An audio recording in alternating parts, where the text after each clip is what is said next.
Subscribe करें हमारा YouTube channel VK math classes and press the bell icon, जिससे आपको आने वाली हर वीडियो का नोटिफिकेशन मिले सबसे पहले। हेलो फ्रेंड, मैं हूं विनीत कुमार। स्वागत है आपका मेरे YouTube channel VK math classes में। आज मैं आपके लिए लेकर आया हूं भौतिक विज्ञान की 25 महत्वपूर्ण प्रश्न जो रेलवे ग्रुप डी एग्जाम के लिए बहुत ही इंपॉर्टेंट है। तो आइए शुरू करते हैं अपना टेस्ट। इसमें पहला क्वेश्चन है, पानी में पड़ी कोई भी वस्तु किस कारण ऊपर दिखाई देती है? तो इसके चार ऑप्शन है। पहला ऑप्शन है प्रकाश के परावर्तन के कारण, अपवर्तन के कारण, तीसरा ऑप्शन है विवर्तन के कारण, चौथा है प्रकीर्णन के कारण। तो पानी में पड़ी कोई भी वस्तु अपनी वास्तविक स्थिति से प्रकाश के अपवर्तन के कारण ऊपर दिखाई देती है। कोई भी वस्तु है अगर पानी में पड़ी हुई है, अगर वो वास्तविक इसकी यहाँ पर है तो हमें कहाँ दिखाई देगी? ऊपर की तरफ दिखाई देगी, यानी कि आभासी गहराई पर दिखाई देगी। तो वो प्रकाश के अपवर्तन के कारण होता है। इसका ऑप्शन नंबर 2 बिल्कुल सही है। नेक्स्ट क्वेश्चन है क्वेश्चन नंबर 2, वर्षा की बूंद गोल किस कारण होती है? तो वर्षा की जो बूंदें होती हैं वो पृष्ठ तनाव के कारण गोल होती हैं। तो इसका ऑप्शन नंबर 4 बिल्कुल सही है। नेक्स्ट क्वेश्चन है क्वेश्चन नंबर 3, इलेक्ट्रॉन पर कौन सा आवेश होता है? तो इलेक्ट्रॉन पर जो होता है वो ऋणावेश होता है, और जो इलेक्ट्रॉन होते हैं वो परमाणु के बाहरी कक्षाओं में चक्कर लगाते रहते हैं। और परमाणु की जो नाभिक में होते हैं वो न्यूट्रॉन और प्रोटॉन होते हैं। प्रोटॉन पर धन आवेश होता है, प्रोटॉन पर होता है धन आवेश, और इलेक्ट्रॉन पर होता है ऋण आवेश। और न्यूट्रॉन पर कोई भी आवेश नहीं होता। तो न्यूट्रॉन पर हम कोई भी आवेश नहीं होता। तो इलेक्ट्रॉन पर जो आवेश होता है वो होता है ऋणात्मक आवेश। ऑप्शन नंबर 2 बिल्कुल सही है। नेक्स्ट क्वेश्चन है क्वेश्चन नंबर 4, न्यूट्रॉन पर कौन सा आवेश होता है? तो न्यूट्रॉन पर जो आवेश होता है, मैंने अभी आपको बताया था, न्यूट्रॉन पर जो आवेश होता है वो होता है, मतलब न्यूट्रॉन पर कोई भी आवेश नहीं होता। न्यूट्रॉन जो होता है वो हम कह सकते हैं उदासीन होता है। तो उदासीन यानी कि कोई भी आवेश नहीं होता। ऑप्शन नंबर 3 बिल्कुल सही है। नेक्स्ट क्वेश्चन है क्वेश्चन नंबर 5, विज्ञान दिवस कब मनाया जाता है? तो विज्ञान दिवस जो है प्रत्येक वर्ष 28 फरवरी को मनाया जाता है। तो ऑप्शन नंबर इसका 2 बिल्कुल सही है। नेक्स्ट क्वेश्चन है क्वेश्चन नंबर 6, परमाणु के नाभिक में कौन कौन से तत्व होते हैं? अभी मैंने आपको बताया था कि परमाणु के नाभिक में जो होते हैं वो, ये परमाणु है, परमाणु की ये नाभि हो जाएगी। तो परमाणु के नाभिक में क्या होते हैं? प्रोटॉन होते हैं और न्यूट्रॉन होते हैं। और जो इलेक्ट्रॉन होते हैं वो क्या करते हैं? बाहरी कक्षाओं में घूमते रहते हैं। और प्रत्येक इलेक्ट्रॉन की अलग अलग कक्षा निश्चित की गई है, जिससे कि कक्षा का नाम होते हैं के, एल, एम और एन। पहली वाली कक्षा में 2 इलेक्ट्रॉन हो सकते हैं, दूसरी में 4, यानी इसका जो फॉर्मूला होता है वो होता है 2n²। तो 2n² वाले फॉर्मूले से हम इसका मान निकाल सकते हैं। एन की जगह पहले हम 1 लगाएंगे। जब एन की जगह 1 लगाएंगे तो पहली कक्षा में आ जाएंगे 2 इलेक्ट्रॉन। फिर एन की जगह हम 2 लगाएंगे तो 2 का वर्ग 4 और 4 दूनी 8। तो दूसरी कक्षा में 8 इलेक्ट्रॉन हो जाएंगे। तीसरी वाली फिर 3 लगाएंगे तो 3 का वर्ग 9, और 9 की 2 से गुणा करेंगे तो 18। तीसरी वाली कक्षा में 18 इलेक्ट्रॉन होंगे, और चौथी वाली में हो जाएंगे 32 इलेक्ट्रॉन। तो परमाणु के नाभिक में क्या क्या होते हैं? प्रोटॉन और न्यूट्रॉन। तो इसका ऑप्शन नंबर 3 बिल्कुल सही है। नेक्स्ट क्वेश्चन है क्वेश्चन नंबर 7, मनुष्य की आंख का निकट बिंदु कितनी दूरी पर होता है? तो मनुष्य की आंख का जो निकट बिंदु होता है वो होता है 25 सेंटीमीटर दूरी पर। तो ऑप्शन नंबर ए बिल्कुल सही है। अगर आपको एग्जाम में देता है 0.25 मीटर, तो आपको ध्यान देना है कि अगर वो मीटर में, सभी ऑप्शन मीटर में दिए हुए हैं तो हमें मीटर वाला ऑप्शन चूज करना है। अगर सभी ऑप्शन सेंटीमीटर में है तो हमें ऑप्शन सेलेक्ट करना है 25 सेंटीमीटर। तो नेक्स्ट क्वेश्चन है क्वेश्चन नंबर 8, यदि कोई व्यक्ति निकट की वस्तुओं को स्पष्ट नहीं देख पाता तो उसकी आंख में कौन सा दोष होगा? अगर कोई भी व्यक्ति निकट की वस्तु नहीं देख पाता, यानी कि दूर की वस्तु वो देख पाता है, तो उसकी आंख में जो दोष होगा वो होगा दूरदृष्टि दोष। तो दूरदृष्टि दोष में क्या होता है? ये मान लें हमने एक हमारी आंख का चित्र है, इस तरह से यहाँ पर लेंस होता है। जब प्रकाश की किरण जाती हैं तो वो क्या होती है? इस रेटिना पर ना मिलकर बाहर मिल जाती हैं। रेटिना पर ना मिलकर कहाँ हो जाएंगी? बाहर मिल जाती हैं, जिससे प्रतिबिंब रेटिना पर न बनकर उसके बाहरी परत पर बन जाता है। और आंख की जो बाहर लेयर होती है, सबसे पहली वाली जो लेयर है ये कहलाती है दृढ़ पटल, दूसरी जो लेयर होती है वो कहलाती है रक्तक पटल, और तीसरे नंबर की जो परत कहलाती है उसे कहते हैं रेटिना या दृष्टि पटल। अगर प्रतिबिंब रेटिना पर बनता है तो हमारी जो आँख है वो बिल्कुल क्या है, स्वस्थ है, तो हमें दूर की वस्तु भी दिखाई देंगी और निकट की वस्तु भी दिखाई देंगी। लेकिन इसमें हमसे कहा गया यदि कोई व्यक्ति निकट की वस्तुओं को स्पष्ट नहीं देख पाता तो उसकी आंख में कौन सा दोष होगा। तो उसकी जो आंख में होगा, यानी कि निकट की वस्तु उसे दिखाई नहीं दे रही, मतलब उसे दूर की वस्तु दिखाई दे रही है, तो इसका मतलब यह है कि जो व्यक्ति है वो दूर दृष्टि दोष से पीड़ित है। तो ऑप्शन नंबर बी बिल्कुल, मतलब 2 बिल्कुल सही है। नेक्स्ट क्वेश्चन है, रात में तारे क्यों टिमटिमाते हुए दिखाई देते हैं। रात में तारे टिमटिमाते हुए क्यों दिखाई देते हैं। आपने देखा भी होगा कि जब चांदनी रात होती है तो उस समय क्या होता है, तारे हमें टिमटिमाते हुए दिखाई देते हैं, लेकिन वास्तव में ऐसा कुछ नहीं होता। तो इसमें क्या होता है, अगर ये हमने मान लिया ये तारे हैं, तारे, और यहाँ हो जाएगा वायुमंडल और ये हो जाएगी पृथ्वी। और वायुमंडल में क्या होता है, छोटे छोटे कण होते हैं जो क्या करते हैं, तारों से आने वाले प्रकाश, जो तारों से प्रकाश आता है उससे क्या होते हैं, जब ये प्रकाश इन कणों से टकराता है तो कभी क्या होता है, अपवर्तित हो जाता है और कभी क्या होता है, परावर्तित। तो अपवर्तित और परावर्तित होने के कारण क्या होता है, ये प्रकाश धरती पर कभी पहुंच पाता है और कभी पहुंच नहीं पाता, इसलिए हमें क्या होते हैं, तारे टिमटिमाते हुए दिखाई देते हैं। तो इसका जो मेन कारण है वो है प्रकाश के अपवर्तन के कारण। प्रकाश के अपवर्तन के कारण तारे हमें टिमटिमाते हुए दिखाई देते हैं। तो नेक्स्ट क्वेश्चन है क्वेश्चन नंबर 10। क्वेश्चन नंबर 10 है, कक्षा में अंतिम सीट पर बैठे किसी विद्यार्थी को श्याम पठ पढ़ने में कठिनाई होती है तो उसकी आंख में कौन सा दोष होगा। अब मान लीजिए आप कक्षा में सबसे लास्ट में बैठे हुए हैं और आपको जो बोर्ड पे लिखा हुआ है वो दिखाई नहीं देता, ये बोर्ड हो जाएगा और यहाँ पर आप बैठे हुए हैं, यानी आपको दूर की वस्तुएं दिखाई नहीं दे रही। इसका मतलब ये है क्वेश्चन का कि आप कक्षा के लास्ट में बैठे हुए हैं, लास्ट वाली सीट पर बैठे हुए हैं और आपको जो बोर्ड पे लिखा हुआ वो दिखाई नहीं दे रहा। इसका मतलब यह है कि आपको दूर की वस्तु दिखाई नहीं दे रही, यानी निकट की वस्तु तुम आराम से देख सकते हो, यानी कि निकट की वस्तु दिखाई दे रही है और दूर की वस्तु दिखाई नहीं दे रही। तो इसका मतलब है कि आप निकट दृष्टि दोष से पीड़ित हो। तो जो लड़का होगा वो क्या होगा, जो विद्यार्थी होगा वो निकट दृष्टि दोष से पीड़ित होगा। तो इसका ऑप्शन नंबर ए बिल्कुल सही है। नेक्स्ट क्वेश्चन है क्वेश्चन नंबर 11। क्वेश्चन नंबर 11 है, सूर्योदय तथा सूर्यास्त के समय लाल क्यों दिखाई देता है। तो सूरज उगता है, आपने देखा होगा सुबह के समय में जब सूरज उगता है और छिपता है तो उस समय में लाल दिखाई देता है। उसका कारण क्या है, उसका जो कारण होता है वो होता है प्रकाश का प्रकीर्णन। अब मैं आपको बताता हूँ प्रकाश के प्रकीर्णन से क्या होता है। जब सूर्य, ये हमने मान लिया कि सूरज है और ये हमने अर्थ मान ली कि पृथ्वी है। अब जब सूरज से प्रकाश निकलेगा तो वो क्या होगा, इस समय जब सूरज उगता है और छिपता है उस समय इन दोनों के जो बीच की दूरी है वो क्या होती है, बहुत ज़्यादा होती है। जब बहुत ज़्यादा होती है तो सूरज के प्रकाश को बहुत लंबी दूरी तय करके धरती तक पहुंचना पड़ता है, जिसके कारण सूर्य से निकलने वाले प्रकाश होता है उसमें 7 रंग होते हैं। 7 रंग होने के कारण लाल रंग जो होता है, लाल रंग की तरंग दैर्ध्य सबसे अधिक होती है। लाल रंग की तरंग दैर्ध्य होती है 7800 एंगस्ट्रॉम। तो अगर 7800 एंगस्ट्रॉम होती है तो केवल लाल रंग ही धरती तक पहुंचता है, बाकी रंग प्रकाश के प्रकीर्णन के कारण एकदम से फैल जाते हैं, केवल लाल रंग ही धरती तक पहुंच पाता है, इसलिए हमें सूरज लाल दिखाई देता है। नेक्स्ट क्वेश्चन है क्वेश्चन नंबर 12। किस रंग के प्रकाश का प्रकीर्णन सबसे कम होता है। तो सबसे कम प्रकीर्णन जो होता है वो होता है बैंगनी रंग के प्रकाश का। बैंगनी रंग के प्रकाश की जो तरंग दैर्ध्य होती है वो लगभग 4000 एंगस्ट्रॉम होती है, 4000 एंगस्ट्रॉम। और लाल रंग की जो तरंग दैर्ध्य होती है वो होती है 7800 एंगस्ट्रॉम।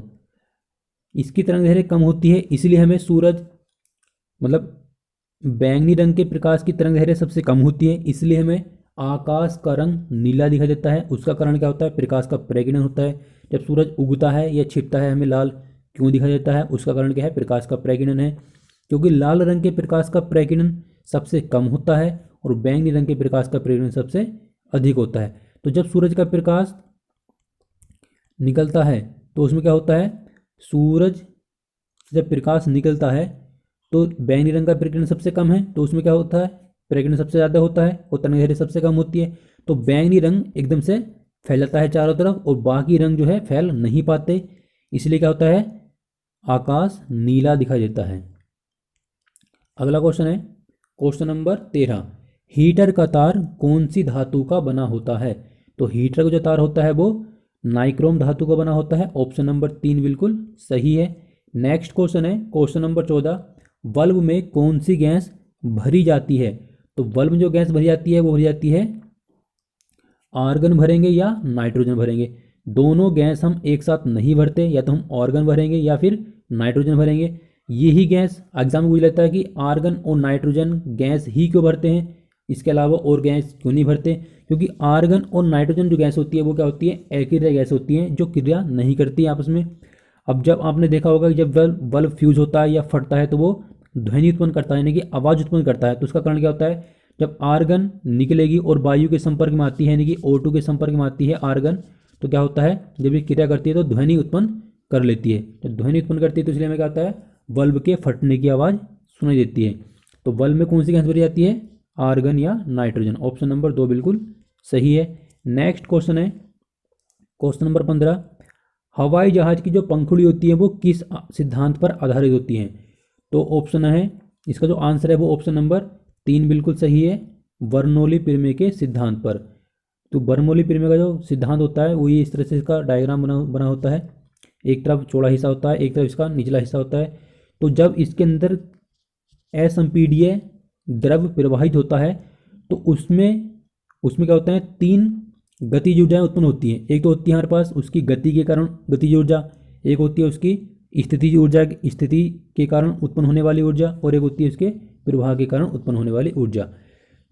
तो इस सिद्धांत के द्वारा या बर्नौली प्रमेय के सिद्धांत द्वारा क्या होता है, जब संपीड्य असंपीड्य द्रव पहले वाले सिरे से गुजरता है और दूसरे वाले सिरे से बाहर निकलता है तो उसका दाब क्या होता है या उस पर लगने वाली ऊर्जा क्या होती है और इसका द्रव्यमान कितना है वो इस सिद्धांत से निकाला जाता है। तो हवाई जहाज की जो पंखुड़ी का आकार होता है वो किस सिद्धांत पर आधारित होता है, बर्नौली प्रमेय के सिद्धांत पर। ऑप्शन नंबर 3 बिल्कुल सही है।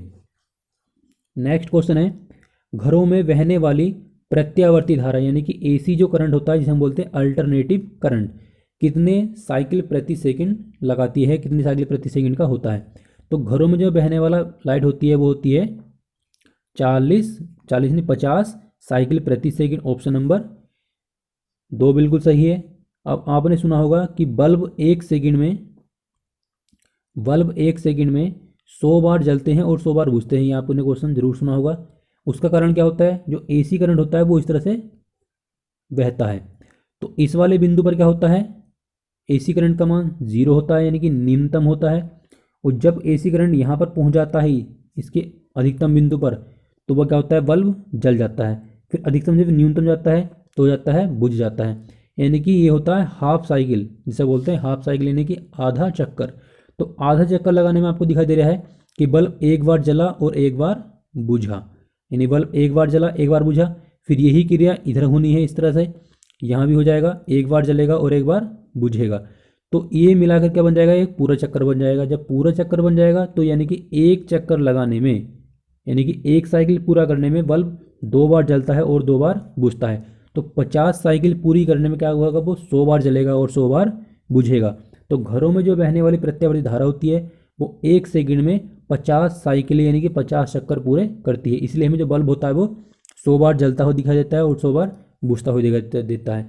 लेकिन प्रकाश के अपवर्तन के कारण प्रकाश जो बल्ब होता है वो हमें जलता हुआ प्रतीत होता है, क्योंकि बल्ब की जो बाहरी सतह होती है उससे प्रकाश इतनी जल्दी अपवर्तित नहीं हो पाता, क्योंकि बहुत कम समय होता है। तो बल्ब हमें इसलिए जलता हुआ दिखाई देता है। नेक्स्ट क्वेश्चन है क्वेश्चन नंबर 17, खतरे के सिग्नल लाल क्यों रखे जाते हैं? क्योंकि खतरे के सिग्नल लाल इसलिए रखे जाते हैं क्योंकि लाल रंग के प्रकाश का प्रकीर्णन सबसे कम होता है, क्योंकि इसकी जो तरंग होती है वो होती है 7800 एंगस्ट्रॉम। लाल रंग की तरंग दैर्घ्य सबसे ज़्यादा होती है 7800 एंगस्ट्रॉम, इसलिए इसका प्रकीर्णन सबसे कम होता है। और कोहरे के समय में या जाड़ों के समय में जो लाल रंग होता है वो दूर से ही दिखाई दे जाता है, इसलिए रेलवे के जो सिग्नल होते हैं वो क्या होते हैं, लाल रखे जाते हैं। तो इसका ऑप्शन नंबर 1 बिल्कुल सही है। नेक्स्ट क्वेश्चन है क्वेश्चन नंबर 18, निम्न में से कौन सा धारा का सबसे अच्छा चालक है? तो सबसे अच्छा जो चालक होता है धारा का वो होता है चांदी। चांदी के अगर हम लाइट वाले तार डाल दिए जाते हैं तो वो लाइफ टाइम के लिए वैलिड होते हैं, मतलब लाइफ टाइम तक बेकार नहीं होंगे।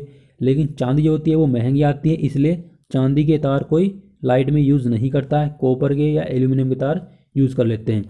तो अगर आपसे एग्जाम पूछता है कि धारा का या लाइट का सबसे अच्छा चालक कौन सा है, तो वो है चांदी। ऑप्शन नंबर ए बिल्कुल सही है।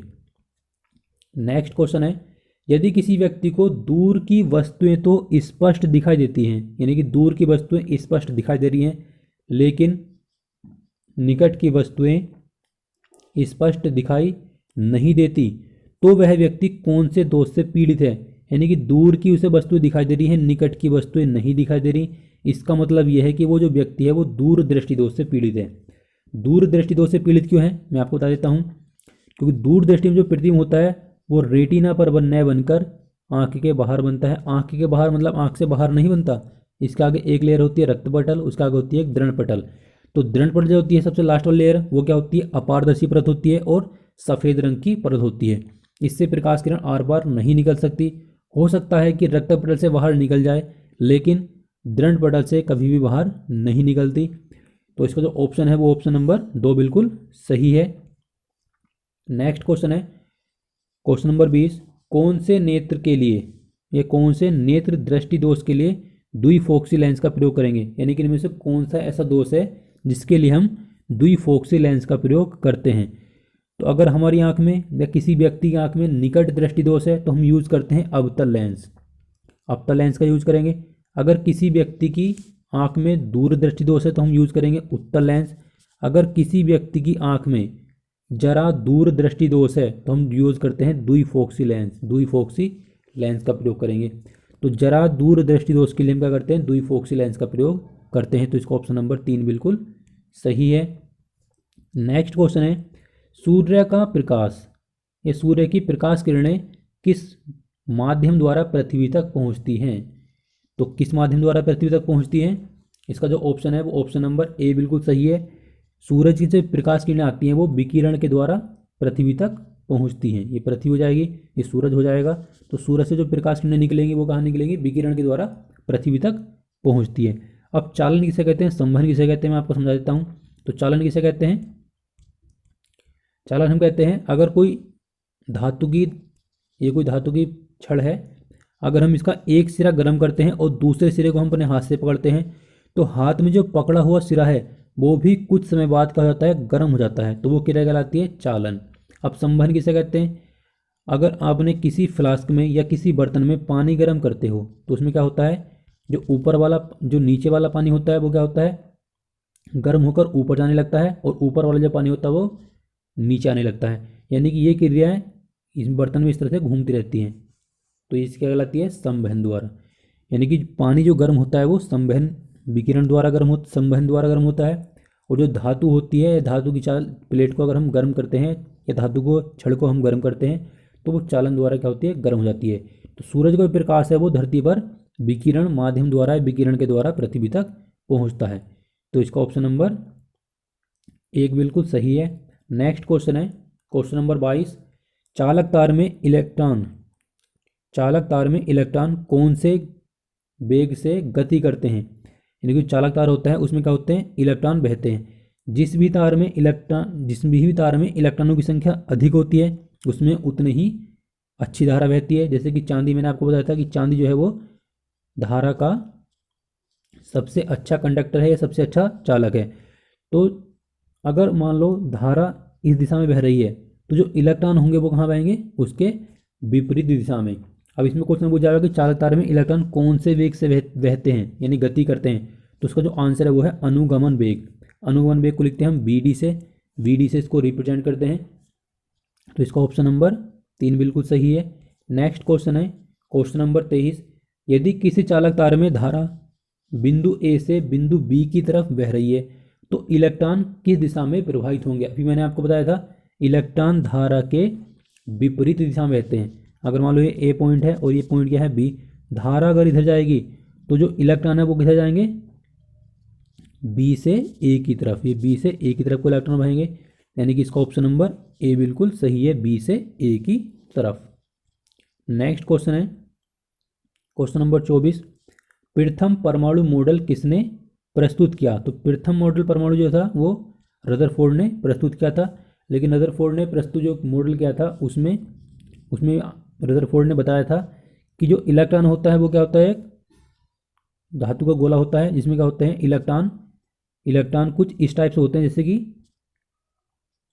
तरबूज के अंदर बीज होते हैं। इस तरह से इलेक्ट्रॉनों के अंदर, मतलब परमाणु के अंदर इलेक्ट्रॉन होते हैं। यानी कि रदरफोर्ड ने परमाणु के मॉडल की खोज तो की थी, लेकिन इसने बताया था कि परमाणु में जो इलेक्ट्रॉन होते हैं वो इस तरह से होते हैं जैसे कि तरबूज के अंदर बीज होते हैं, इनकी कोई निश्चित कक्षा नहीं होती। इसके बाद बोहर का परमाणु मॉडल आया था, फिर प्लांक क्वांटम सिद्धांत का प्रयोग करके उस परमाणु मॉडल को प्रस्तुत या संशोधित किया गया था। उस मॉडल में सभी इलेक्ट्रॉनों के लिए अलग अलग कक्षाएं बना दी गई थी कि पहली वाली कक्षा में कितने इलेक्ट्रॉन रहेंगे, दूसरी वाली कक्षा में कितने इलेक्ट्रॉन होंगे। तो नेक्स्ट क्वेश्चन है, लास्ट क्वेश्चन है, जब प्रकाश एक माध्यम से दूसरे माध्यम में जाता है तो वह अपने मार्ग से विचलित हो जाता है, तो यह घटना क्या कहलाती है? तो ये जो घटना कहलाती है वो कहलाती है प्रकाश का अपवर्तन। क्योंकि मैं आपको दिखा देता हूँ, ये हमने मान लेंगे ये वायु है और ये मान लिया हमने कांच, ये नीचे वाला माध्यम जो है कांच है। अगर प्रकाश किरण एक माध्यम से दूसरे माध्यम में जाती है तो अपने मार्ग से वो हट जाती है प्रकाश के अपवर्तन के कारण। अगर प्रकाश किरण विरल माध्यम से, वायु को बोलते हैं विरल माध्यम और जल कांच को बोलते हैं सघन माध्यम, अगर प्रकाश किरण विरल माध्यम से सघन माध्यम जाएगी तो अभिलंब की ओर झुक जाती है। अगर हम इसका उल्टा कर दें, यानी सघन माध्यम से विरल माध्यम में कर दें, तो अभी क्या हो जाएगा, अभिलंब से दूर हट जाती है। ये जो तल कहलाता है वो कहलाता है अपवर्तक पृष्ठ। वीडियो अच्छी लगी तो वीडियो को लाइक करें, शेयर करें और मेरे चैनल को सब्सक्राइब करें।